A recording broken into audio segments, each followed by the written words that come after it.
അവളുടെ കയ്യിൽ നിന്നൊരു പന്ത് ഉരുണ്ടുപോയി. അതാണ് ഇവൾ നോക്കണേ. എന്തൊരു മടിയാന്ന് നോക്കുക. അവൾക്ക് അതിൽ നിന്ന് പുറത്തേക്ക് ഇറങ്ങിയും വേണ്ട, പന്ത് അവളുടെ അടുത്തേക്ക് എത്തുകയും വേണം. ഇത്രയും നാൾ ഞാൻ വിചാരിച്ചത് ഞാനാണ് ഈ വീട്ടിലെ ഏറ്റവും വലിയ മടിച്ചീന്ന്.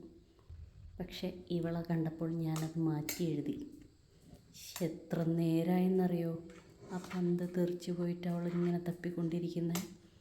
അവൾക്കത് കാണാനുമില്ല, എന്നാൽ അതിൽ നിന്ന് ഇറങ്ങി നോക്കാനും വയ്യ. നോക്കിയിരുന്നോ, ഇപ്പം കിട്ടൂട്ടാ.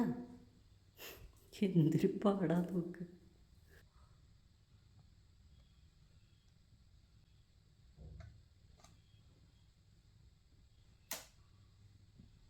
ഇതാണ് മേഡം തപ്പിക്കൊണ്ടിരുന്ന ബോൾ.